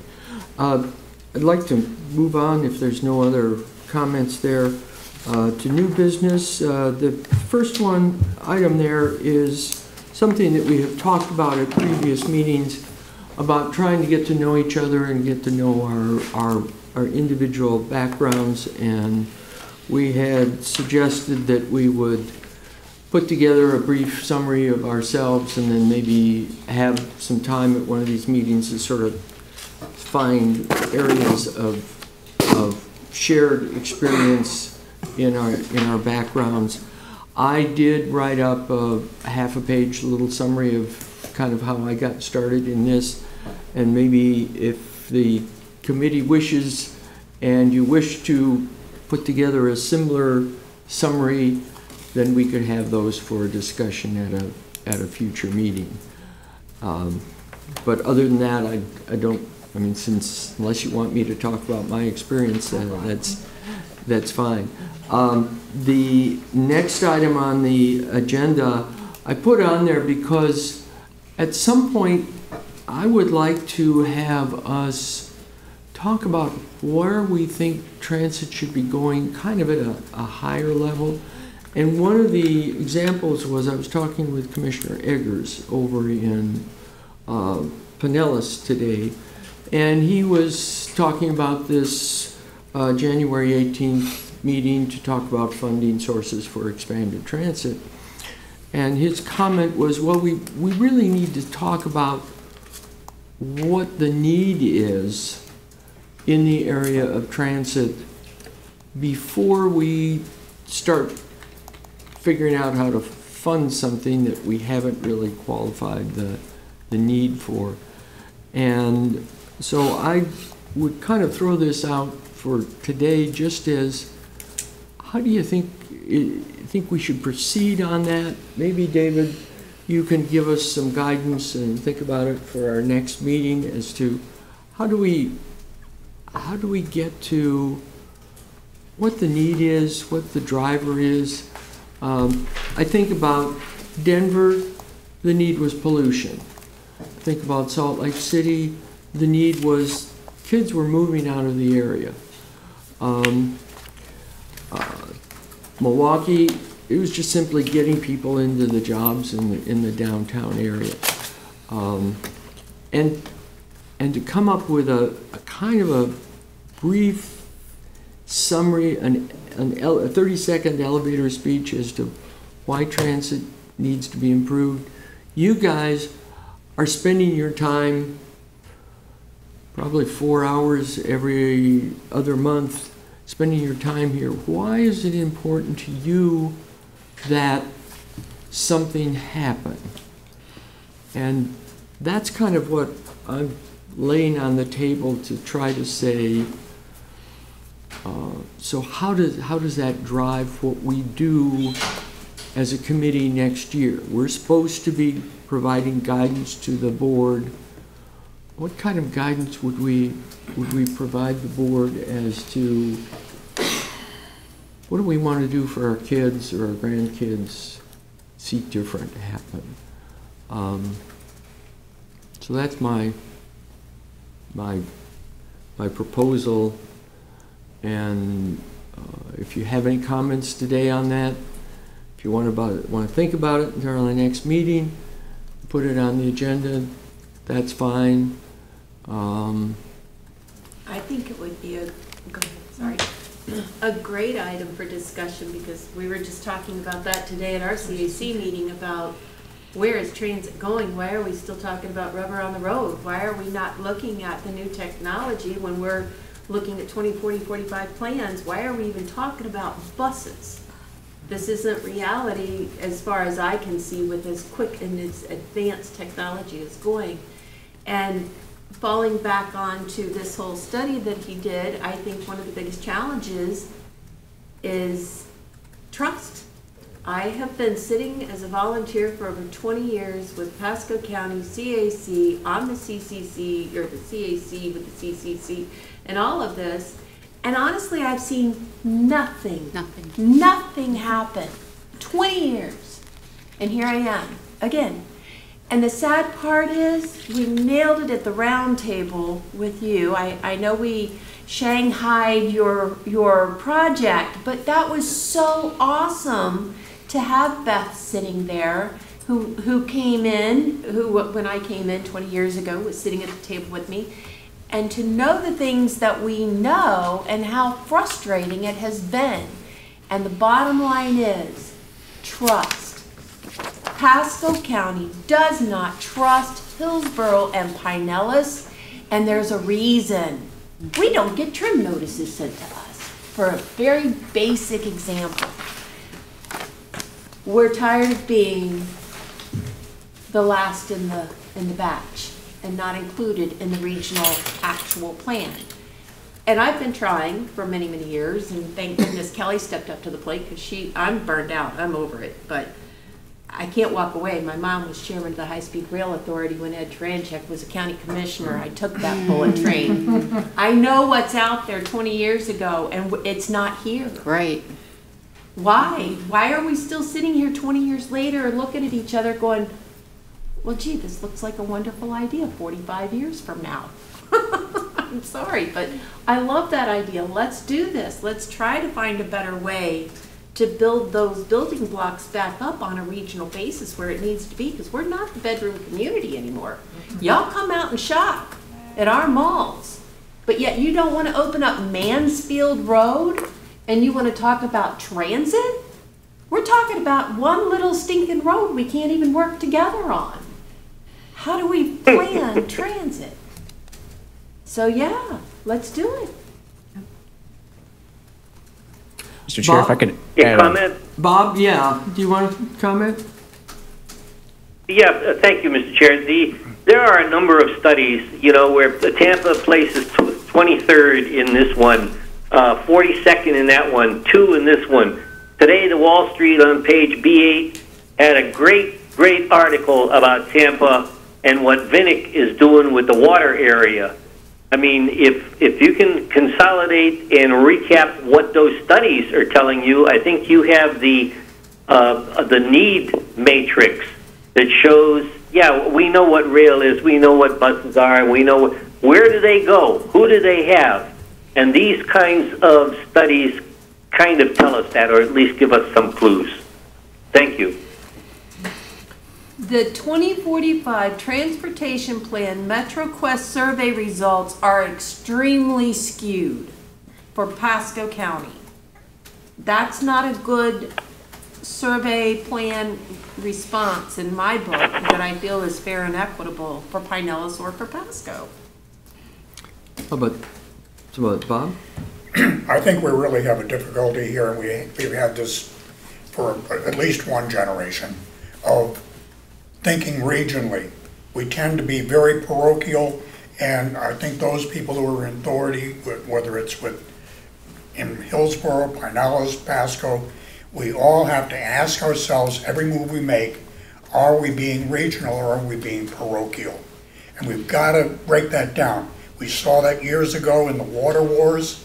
Oh, yeah. And we passed that, but we sort of wander back into it. We get distracted on what we should do by saying, well, how do we pay for it? First we decide what our problem is, then we decide how do we fix it, then we figure out what we put it down on paper so it's something we're allowed to do. But not thinking regionally is a hard thing to break, but we've got to discuss that. And those at TBARTA have got to discuss it, and those at the chair's coordinating committee have to discuss it and make it a religious priority. This is one of our beliefs. We believe in being regional. We believe in celebrating each other's victories, even though it may not directly connect to my county. I appreciate that Hillsborough now is having funding for transit and transportation. And we've got to celebrate each other's victories and not be territorial on this. And it's a hard egg to crack. Yeah, we have to think of us as one bay instead of 4 or 5 counties. That's right. It's Otherwise, one bay. We have one focus, and we're not seeing that because of the way that the funding is financed. The funding comes down.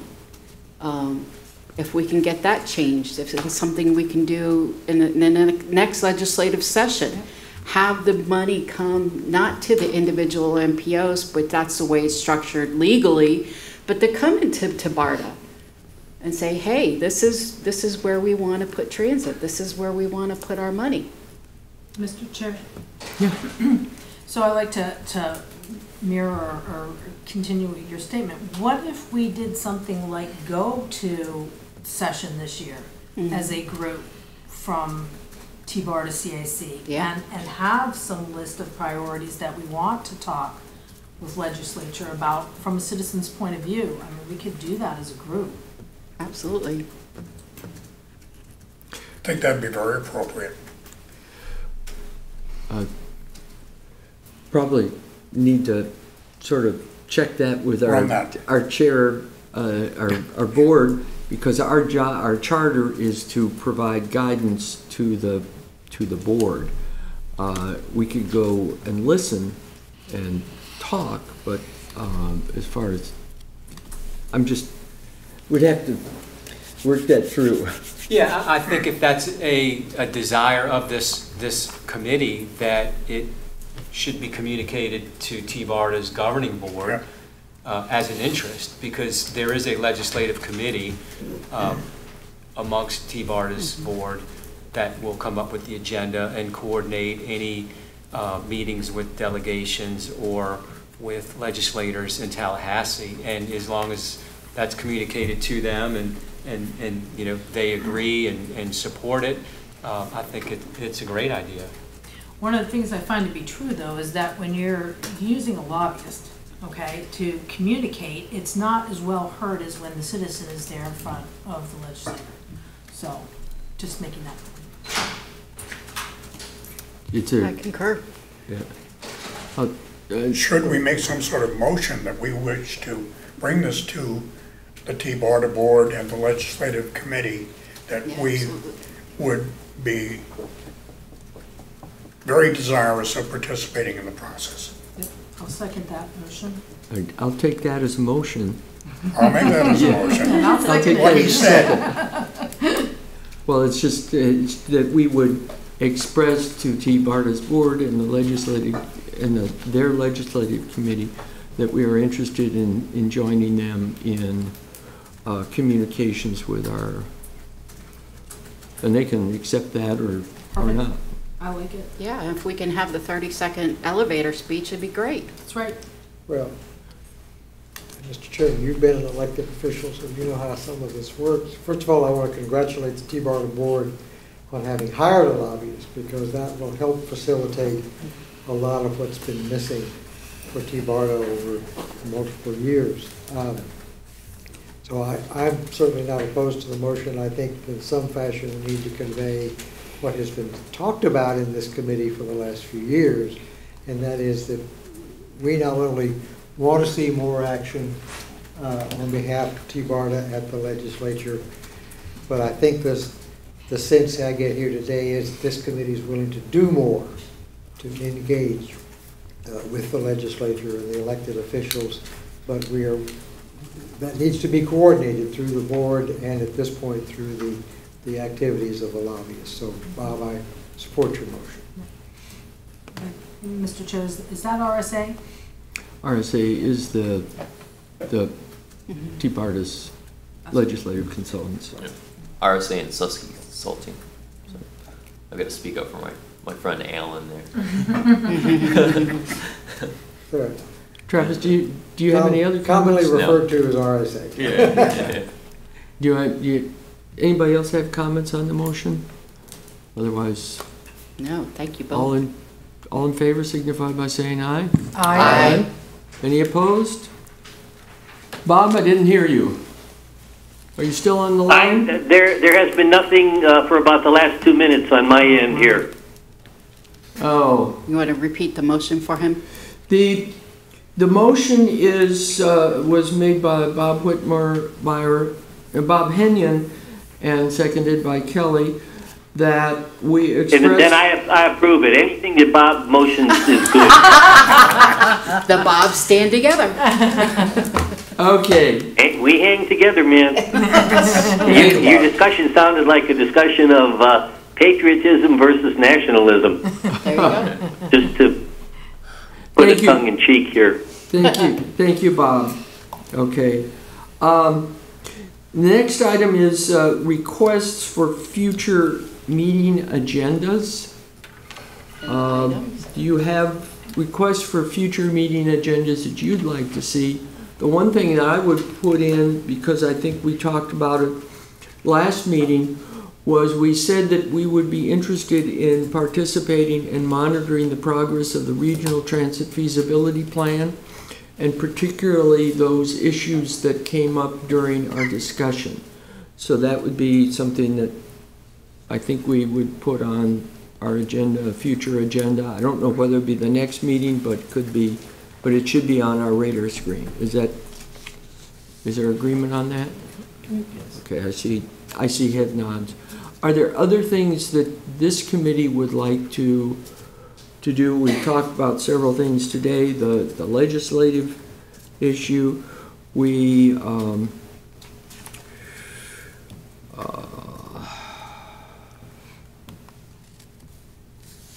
I have one, Bill, yeah. If I may. I'm interested in hearing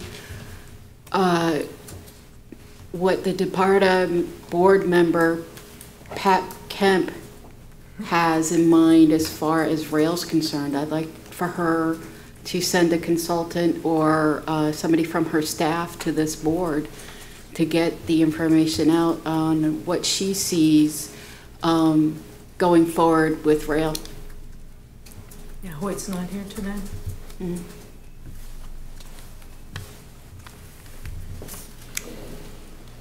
Yeah, one of our jobs is to listen to the community, the larger community, and make sure that we're aware of the other types of issues. Because if we're going to come up with consensus, we need to sort of find out where that's going. Richard, looks like you were about ready to say something. Thank you.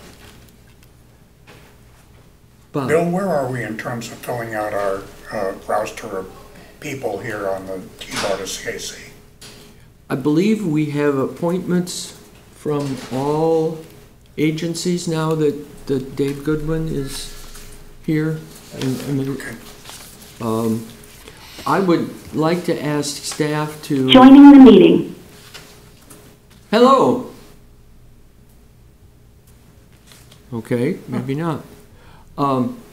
Like to ask staff to contact the folks that did not submit a note saying that they weren't able to be here today, such that we find out, did they get lost getting here? At least tell them that we missed them.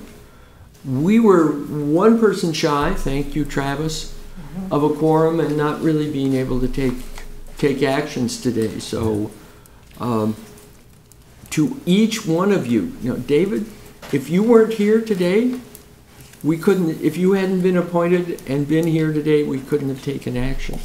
This is really important, and I want to make sure that when you come to these meetings, you feel like it's worthwhile being here, that your views are heard, and we're talking about stuff that's important to you.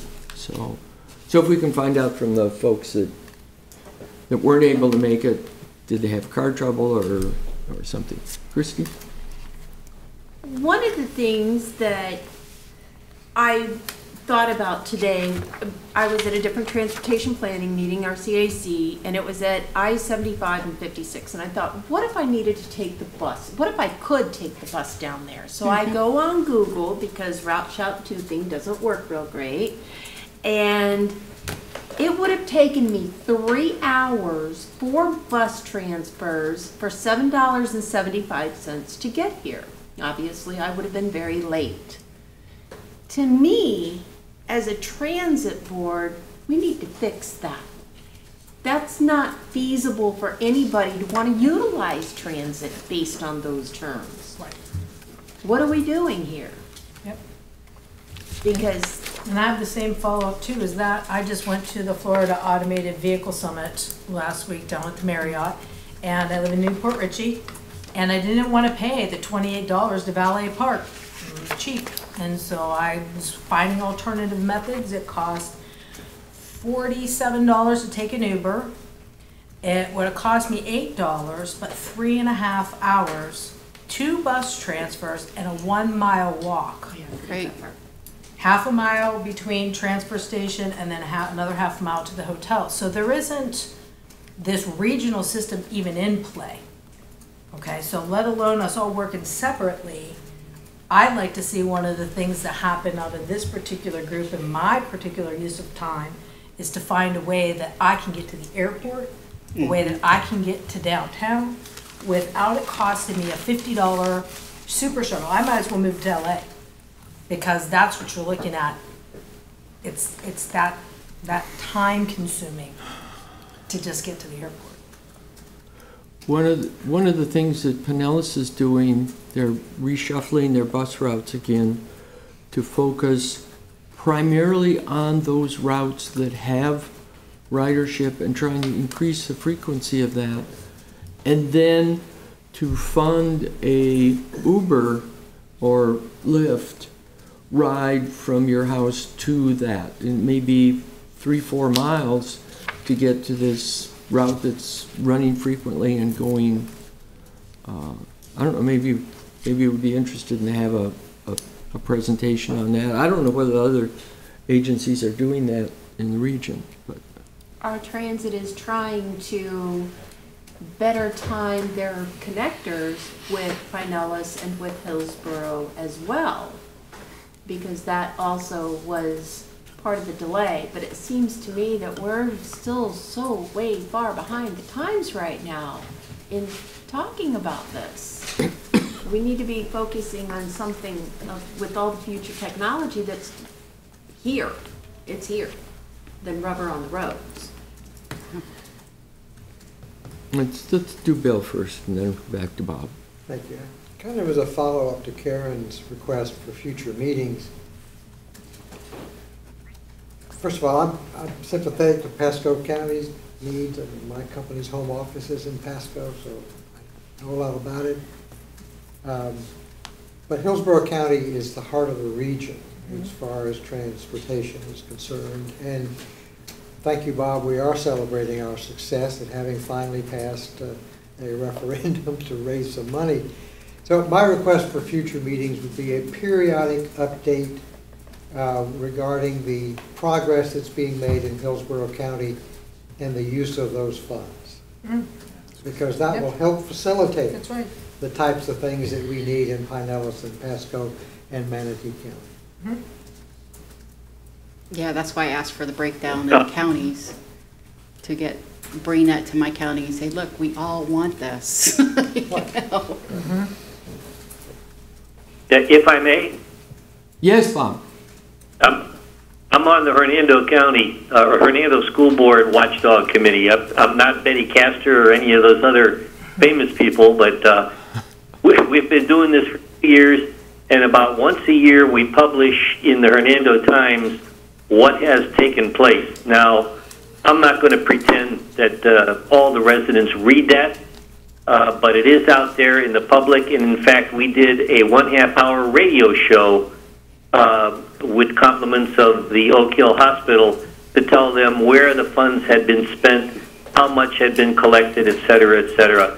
So you do need that kind, and I know Travis has probably thought of this, you need that kind of, not outreach, but here's what we did with it. You did something very, very good for the community. Bob? I'm done.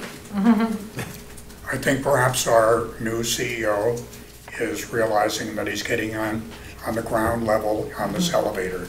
So we have a long ways to go. We don't have much. He's been so quiet. The lower lobby. Well, first you learn, then you do.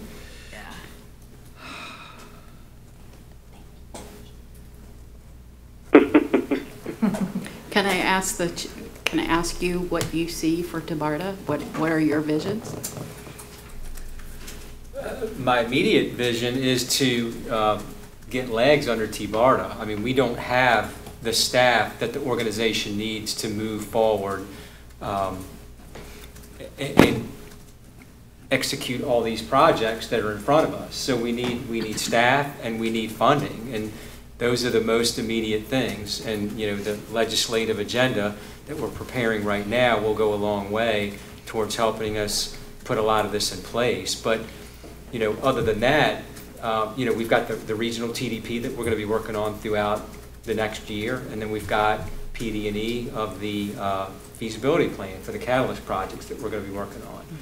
That's going to be the focus, the primary focus. Besides those things, you know, we need input that, like you all are providing now, in terms of what are the overall regional challenges that TBARTA needs to focus on over the next 5 to 10 years. And I think, you know, some of the information that comes out of the regional TDP will go a long way towards laying out that roadmap. But you know, we need to know what the challenges are as a region. How do we connect transit as a region? You know, we're talking about getting from one place to another. We've got HART, and they provide transit. We've got PSTA, and we've got, you know, transit in Pasco. But what are those organizations doing in terms of getting together and talking? If anything, I don't know. But we need to start having conversations with those organizations. You all need to get with your elected officials in your jurisdictions. A lot of the challenges, and you know, everybody keeps talking about how there's parochialism, and I've been hearing about that for the past month. But you know, the buck stops with the elected officials. We can sit around the table and talk about how we need to work better together, but we're not the ones that can make it happen. We've got to get the elected officials on board in all of the localities. They're the ones that have to come together and make it happen. We can communicate with them, but they're the ones that are going to make it happen. The business community in Hillsborough, I keep hearing about Hillsborough.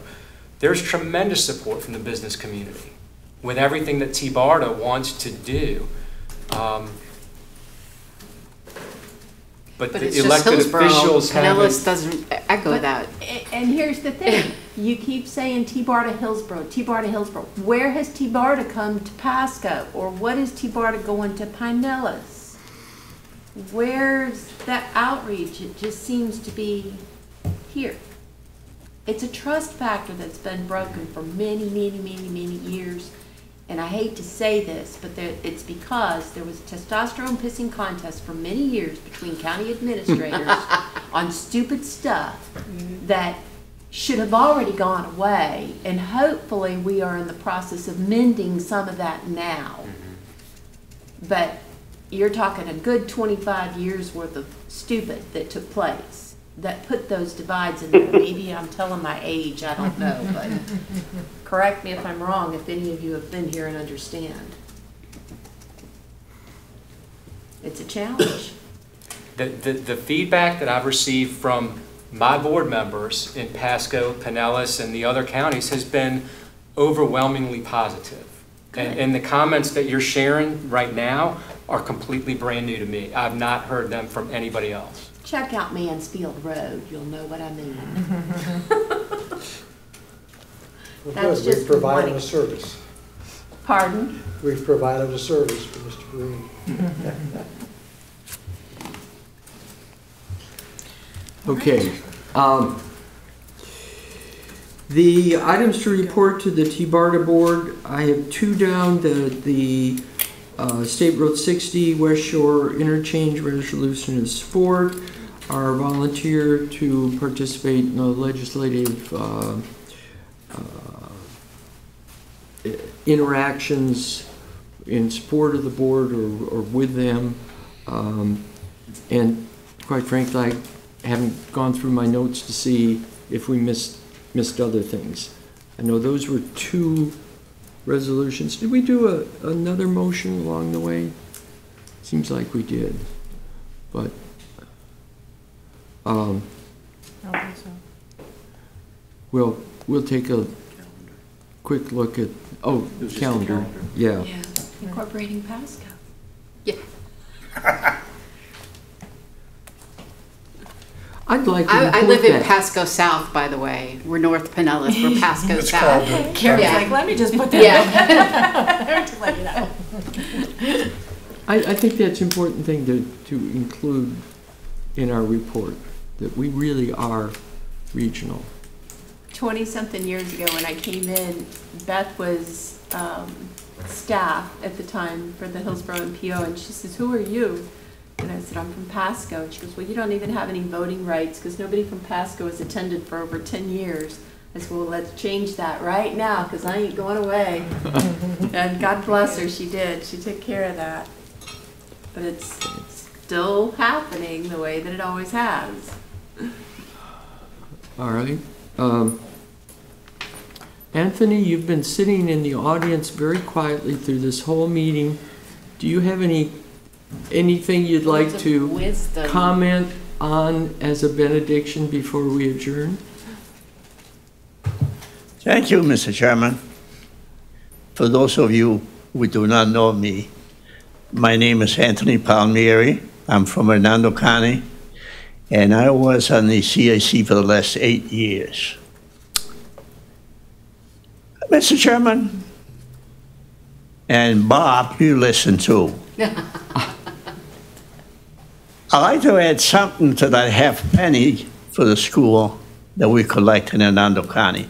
And I'm not saying that they're not using the money for what was intended for. They are doing that. But if you look at the budget over the last 3 or 4 years since the half a penny was implemented, the school district is collecting, in addition to the half a penny, they're collecting 1.5 mills. So that the capital improvement budget consists of the 1.5 mil, the half penny, plus whatever funds the state contributes towards that. In the past,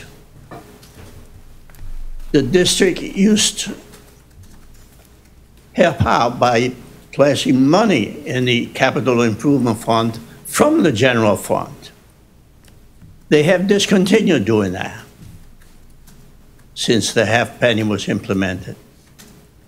Not only they have discontinued doing that, but every year they take money out of the capital improvement budget and transfer that money into the general fund. 3 years ago, they took $5 million. 2 years ago, they took another $5 million. And last year, they took $2.5 million. So over the last 3 years, not only they have stopped contributing to the capital improvement fund, but they also have taken $12 to $13 million out of there and placed it in the general fund. That's politics. It's like what the state did when they implemented the lottery. Sure, they give us some money for the lottery, but they stopped contributing from the general fund. This is what's happening. And this may happen to Hillsborough County and to any other county that has tax for the, penny tax for the school district. Once you have these funds going in, the district will no longer contribute to it. That's my gripe. Bob, you listening? Yes, Anthony, I always listen to you. You know that. Okay. Well, I thought I'd pass on that information for whatever it's worth. I am glad meeting every one of you. And Bill, you're doing a good job. Keep it up.